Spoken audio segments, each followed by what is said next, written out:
So with chapter 16 of Four Nights of the Apocalypse, things went like 0 to 100 real quick. Like, I mean, I knew things were going to get dicey really fast with Ironside and Percival just being in the same general like area, but I didn't expect things to necessarily go this far this quickly. And honestly, the most shocking thing of this chapter, for me at least, may not be what you guys are thinking it is, but like the fact that Annie's hair is blue like blows my mind. Like I seen that color page, I was like, wait, her hair is blue? Like blue? Like it's not a big deal, but like I feel like myself as well as most other people assumed it'd be like brown or like blonde or one of those things. Blue just like threw me for a loop. Nobody cares! But anyway, the beginning of the chapter is basically Sin just picking up basically what he said when he said like it'll be hell for all of us if he activates that, and he starts to explain why, because the coffin of eternal darkness does need a blood sacrifice. So he was planning on sacrificing the town of Sistania to activate it, which I mean for very obvious reasons is a bad thing because there's tons of innocent people that would be dying in this. This is bad. This is very bad. But in the midst of this, we do get a very small little, just a little nice little nugget of information. When Donnie says, I thought the Demon Clan disappeared 16 years ago after the Holy War, which is very into this, again, reaffirms how much time there has been since the ending of Seven Deadly Sins to now, as well as it also brings forth this whole thing of like the Demon Clan is not around, despite them being free from, you know, purgatory and all that stuff. So it does beg the question of what necessarily happened to them. Obviously, with Meliodas technically being the Demon King also, they have to, well, they should listen to him, so Meliodas could be keeping them away, or maybe Meliodas is having his elders rule over them, or maybe they just forcibly stay in purgatory and don't come out just because they don't want to anymore. It just kind of does beg the question of where they necessarily are, you know, but that could be an entirely another theory or discussion. But this moment right here is honestly, it was like I was saying last week, I really thought that Percival's emotions were going to get the better of him in one way or another, and he was going to want to fight Ironside, and it started to kind of seem that way when Percival's like, well, let's go down there and beat him up. But then again, Sin is reinforcing that, look, there's really not a lot that you can do to him, so we should just take the peace and leave, you know, just to keep all these innocent people safe. And it was a really, I feel like this was a good moment for Percival, honestly, because I kind of thought that, you know, Percival would be so selfish that he would like just not that he wouldn't care, but he would just be very short-sighted in the sense of he would want to fight Ironside, you know, for obvious reasons. But he actually does decide to go along with Sin's plans. That is until Annie steps in and starts to expose Ironside in front of everyone. It starts to expose him in front of the entire town, saying that most of what this man says are lies. Somebody lies.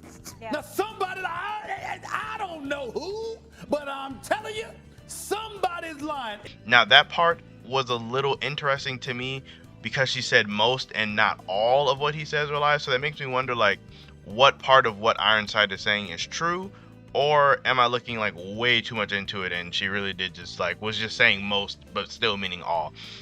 Like, it shouldn't be a big deal, but honestly that could just be a translation thing, so I'm not gonna like delve too deeply into that. But the main interesting thing that Ironside was saying is that the kingdom of Leonis, or Lioness, however you pronounce it, is gathering together the Four Nights of the Apocalypse, which again, this is the whole thing that Seven Deadly Sins does, where it makes the good guys seem like bad guys. So it does seem like Kingdom Leonis is going to be on the side of the Four Knights. I mean, everyone obviously probably already assumed this because, you know, Tristan is Meliodas' son, so obviously they would all be on the same side. But this is kind of just like the story is basically going to pose Leonis as an enemy to everyone else, which is kind of interesting to me. I didn't really see them getting too involved as a country, like outside of Tristan, but like I guess they are going to be potentially a major player in all of this. But Ironside, while he's getting exposed, is definitely a man of action. He grabs Annie by her arm like immediately, just like, you know, to get her to stop. He's about to, like, I don't know what he's about to do, honestly. I kind of thought he was going to break her arm, or maybe even something worse, just because she needs some discipline. And it's at this moment that Sin and them were going to use them arguing as a distraction for them to get away, to go back and get the piece. But Percival springs into action immediately, and he's rushing down, and Ironside sees him. Ironside obviously knows that he's alive from his conversation with Pelgard. So in Ironside's mind, he's either like coming to get the seal, or he's coming to avenge his grandpa. Like Ironside's ready for a fight, but Percival grabs Annie to just run away to save her specifically. Which again, he didn't even try to fight Ironside. He just like used his little chibis as a distraction and just ran off, which I thought was like, I was like, wow, Percival, like he actually grew up in a couple chapters. He actually grew up in this very short amount of time that we have been with him. Obviously, his character growing is probably not done from here, and he'll probably do more stupid stuff in the future. But it was interesting to see that he really didn't choose to fight him. I thought that that was like really dope of him.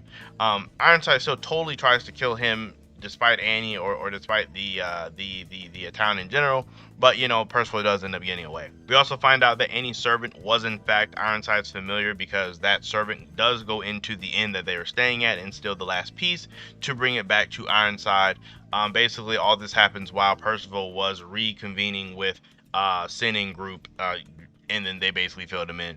So now their entire situation is basically they either have to destroy the seal entirely or steal one of the pieces and get away, before Ironside starts killing people to activate it. Now this is just a lot right now because there's so many things happening. Now I really feel like this seal necessarily, if he's planning to activate it here or in now, he's probably going to try to seal the kingdom of Leonis entirely. Which again, that wouldn't stop everything, but getting Meliodas, Elizabeth, all of the knights of of the holy knights that they have, and whoever could potentially be there out of the picture in one swipe, is still a really big thing. Obviously, you still have like Bond and King and Diane roaming around, but with Meliodas and Elizabeth out of the way, that is a huge like weight off of whatever Arthur has to worry about. So that's probably what he would be going for with the activation.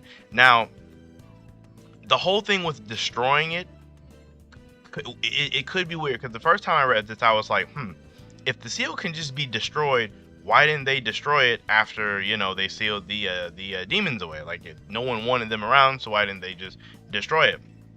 I'm pretty sure there's other people who could be thinking that too. Now, my only possible reasoning that I could think that they wouldn't have destroyed it 3,000 years ago when they used it and they just broke it up into pieces and left the key with Meliodas is that probably Meliodas did want to go back at some point to try to reconnect with everybody, because as we all know, Meliodas does care for his elders. Meliodas isn't like a super bad dude, so Meliodas does he still does have, he's still a nice guy. He sees some redeeming features or factors in the demon clan. So him being the strongest person at that moment probably wanted these pieces split up just for them to have an opportunity to possibly connect with everybody, because I don't think Meliodas ever really gave up on that. So that's probably the reason why it didn't get broken up into pieces. If you guys have another reason, or if it was explained and I just didn't see it, let me know. But that's kind of what I think it could have been. But it's kind of weird that the pieces can't even be destroyed in general. Like, obviously anything can be destroyed, but I just kind of felt like something this powerful, it shouldn't be that easy to destroy. Like, I feel like it should be hard to break. And then the whole thing with stealing a piece and getting away also seems really hard, because I don't see how they're going to be able to do this. Like, I don't see how they're going to be able to possibly steal a piece or destroy it with Ironside right there, because he's way stronger than everyone there. Like, Ironside is much levels, tiers above everyone else that is in this town currently. So I'm really interested to see what kind of plan Sin is going to cook up, or how they're going to do this, because even if they do manage to do this, Ironside still wants to kill Percival. So like, there's still that thing there. So even if they do succeed, how are they still going to not have Percival die? I honestly have no idea how they're going to make this happen, but I am very hyped for next chapter. So all in all, I give this chapter like a 9, because it got really hype out of nowhere. Maybe even a 9.5, just for how fast things started to move, and the small growth for Percival, and just the little tidbits that we got connecting the past of the story to the present. I always like it when the Four Knights Apocalypse does that, when they try to cross the bridge between 7 deadly sins and itself. So yeah, that's kind of my thoughts on the chapter. Let me know what you guys think down below. I am very curious to know what you guys think the possible plan is going to be that Sin is possibly going to cook up to, resolve this whole situation. Also, let me know how you guys feel about Annie's hair being blue. Again, like I mentioned it earlier in the video, but it's just kind of, it's not bad, but it's weird. It's weird. I didn't think her hair would be blue. I don't know why this is a thing for me. But yeah, so let me know all that stuff down below. Make sure you guys like the videos or subscribe to the channel for more Fun Nights Apocalypse content. I really appreciate all the support I have been getting recently on these videos. You guys are awesome. With that being said, make sure you guys enjoy the rest of your day, and I'll see you all in my next video.